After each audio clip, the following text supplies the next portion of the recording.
mais uma aula aqui do canal Professor Walisson Santos. Vamos hoje continuar a Escola Neoclássica da Economia. Como eu disse para vocês na última aula, a Escola Neoclássica baseia-se nas teorias da Escola Clássica, porém há algumas diferenças entre elas. Mas hoje nós vamos falar sobre algumas semelhanças entre essas escolas. Uma das semelhanças é que a Escola Neoclássica também acredita que a economia é feita por leis naturais. E a principal lei que a Escola Neoclássica acredita é a lei da oferta e da demanda. Vamos lá, se um produto está sendo ofertado a um preço muito alto, as empresas querem vender por um preço altíssimo. Vai faltar consumidor para esse produto. Logo, as empresas vão ter que baixar o preço do produto, até esse produto ter um preço e quantidade de equilíbrio. No caso contrário, digamos que as empresas estejam vendendo a um preço muito baixo. Logo, vai ter muito consumidor querendo consumir esse produto. Essa procura muito alta pelo produto fará com que o preço dele suba. Ou seja, a interação entre oferta e demanda faz com que o preço sempre esteja em equilíbrio, ou seja, é o preço natural que eles chamam. Então, tudo na economia tende a fazer a quantidade produzida e o preço dos produtos estarem em equilíbrio. Por isso, os neoclássicos vão defender o que nós chamamos de laissez-faire e Estado mínimo. O que é o laissez-faire? Laissez-faire nada mais é, se a gente for traduzir, fazer uma tradução livre aqui, deixa fazer, ou seja, deixa os agentes da economia atuarem. Não há necessidade do governo intervir, pelo menos não de forma demasiada na economia. Por isso eles vão defender o que nós chamamos de Estado mínimo. O que é o Estado mínimo? Ele possui duas características bem próprias desse tipo de política econômica. Primeiro, o Estado intervém pouco na economia. O Estado deixa para o setor privado oferecer os produtos e serviços para a comunidade. Então a educação ela é privatizada, a saúde ela é privatizada, você não vai ter empresas públicas na área de petróleo, nem na área de siderurgia, você não vai ter empresas públicas. Resumindo, tudo vai ser ofertado pelo setor, ou quase tudo vai ser ofertado pelo setor privado. Até mesmo a questão da regulamentação, muitas vezes, é criticada pelos neoclássicos. Eles acreditam que as empresas têm que ter liberdade para agir, ou seja, laissez-faire, liberdade para fazer. E o consumidor que vai determinar de qual empresa que ele prefere consumir. Eles vão chamar isso de soberania do consumidor. Porque, ora, se o governo dá liberdade para as empresas produzirem da forma como elas desejam e liberdade para os consumidores gastarem como desejam, significa que o consumidor vai optar entre as empresas mais eficientes e as menos eficientes vão à falência. É o que eles chamam de teoria da soberania do consumidor. E aí o Estado então vai intervir o mínimo possível na economia, até mesmo com poucas regulamentações. E aí o que ocorre? Se o governo intervém pouco na economia, logo o governo vai ser pequeno, vai ser um Estado pequeno, tá? Tanto Estado quanto governo, embora Estado e governo sejam duas coisas diferentes, tá? Estado é o poder em si, é a instituição. Por exemplo, o Estado brasileiro. Governo, a gente está dizendo um governo específico. Por exemplo, o governo Lula, o governo FHC, o governo Dilma, o governo Jair Bolsonaro. Então você está falando de um mandato específico. Mas no caso daqui dos neoclássicos, eles defendem que os dois sejam mínimos. Tanto o Estado seja mínimo, quanto o governo seja mínimo. Para que os gastos sejam poucos. Se o governo vai gastar pouco, significa que ele não precisa de uma tributação alta. Então ele pode cobrar tributos mínimos.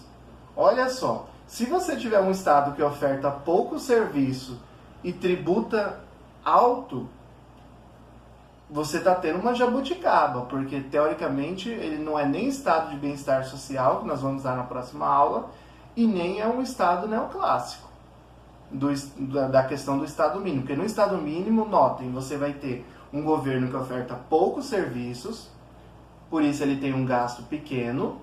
Se ele tem um gasto pequeno, ele vai ter uma tributação pequena, ele vai cobrar poucos impostos, taxas e contribuições. E ele vai deixar o dinheiro para as empresas decidirem o que fazer, para as pessoas decidirem o que fazer. Ou seja, cada agente econômico vai ter liberdade para escolher o que fazer com o seu dinheiro, porque ele vai pagar uma tributação baixa. Essa é a lógica que os neoclássicos vão usar para defender o estado mínimo, ok? O que os neoclássicos defendem em relação à economia é que quanto mais a economia se aproximar do que eles chamam de concorrência perfeita, melhor a economia vai funcionar. Agora, o que é concorrência perfeita? Para explicar a concorrência perfeita, eu preciso explicar para vocês como funciona e como pode funcionar um setor da economia. Um setor da economia, geralmente, ele pode funcionar de 3 formas mais comuns. Primeiro, ele pode ser um monopólio, esse é o mais fácil de entender. Monopólio, por exemplo, vamos imaginar que na cidade que você está assistindo esse vídeo, só tenha uma empresa de ônibus que opera no município. Se você só tem uma empresa e vários consumidores, nós temos um monopólio. Agora, se você tem, por exemplo, no Brasil, 4 grandes empresas de telefonia ofertando serviço. Nós temos mais, mas são 4 grandes, as que dominam. Isso nós temos um oligopólio. São poucas empresas ofertando serviço e muitos consumidores. Agora, nós temos a estrutura de mercado que os neoclássicos dizem que é a mais eficiente. E que, na minha opinião, aí vamos abrir uma aspa, aqui é a opinião do professor Alisson, realmente é a estrutura de sistema mais eficiente, é essa que os neoclássicos defendem mesmo, que é a concorrência perfeita. Agora, ela é muito rara na economia, porque na concorrência perfeita, a primeira característica é você tem que ter muitas empresas e muitos consumidores. Então você tem que ter várias empresas ofertando o mesmo produto ou serviço. E essas empresas, elas não podem ter poder de mercado. Porque digamos que você tenha várias empresas, mas uma delas se sobressai e tem influência sobre o governo, tem influência de determinar preço, de determinar moda, estilo, tendência. Então, se essa empresa tem uma influência muito grande no mercado, você já não tem uma concorrência perfeita. Então, vamos lá. Características da concorrência perfeita. Isso é importantíssimo para a economia. Primeiro, você precisa saber que a concorrência perfeita era considerada pelos neoclássicos o melhor modelo de um segmento da economia. Agora, características dessa concorrência perfeita.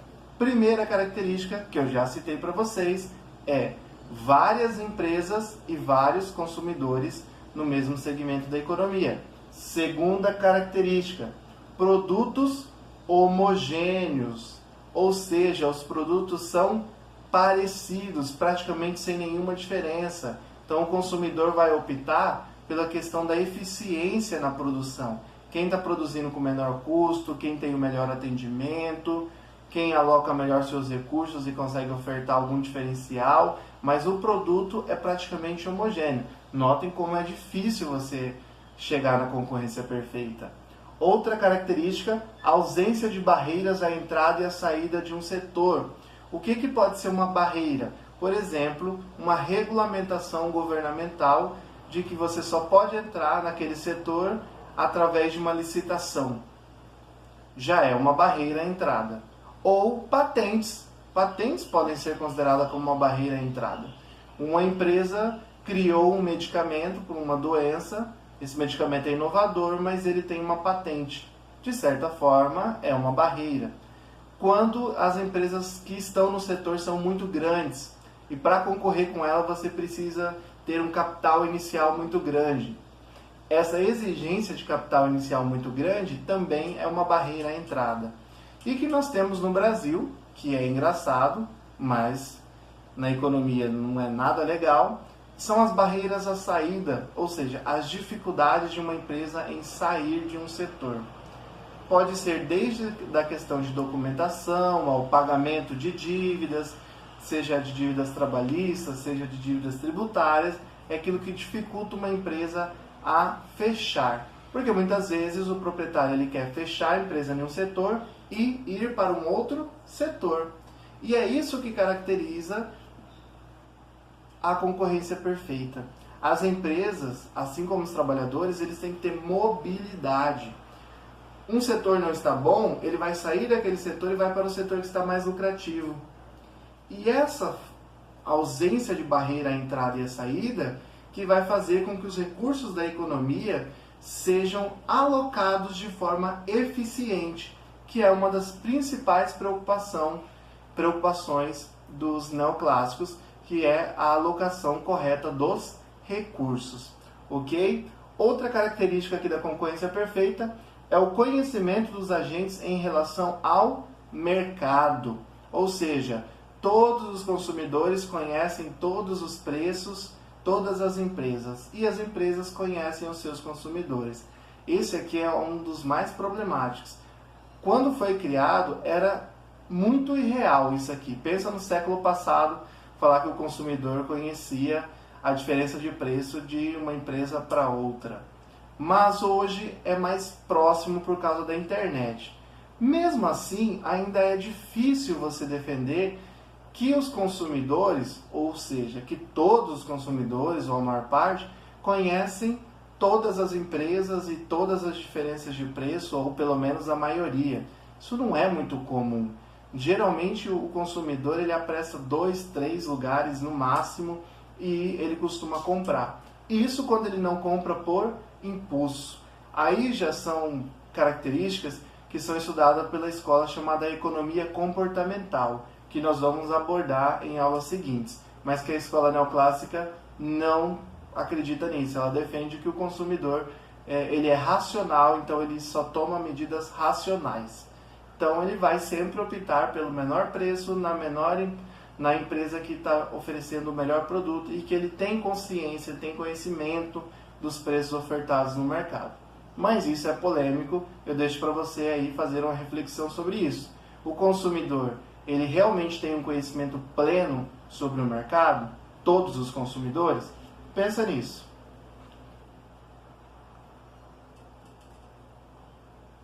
Depois que os neoclássicos desenvolveram a teoria da concorrência perfeita, alguns economistas, vou citar aqui 3 em especial, Edward Chamberlain, Joan Robson e Piero Sarrafa, eles defenderam o seguinte: eles começaram na escola neoclássica, mas eles defenderam que a maioria dos setores eles funcionam em concorrência imperfeita, que nós chamamos de concorrência monopolística. O que é a concorrência monopolística? Ora, digamos que você tenha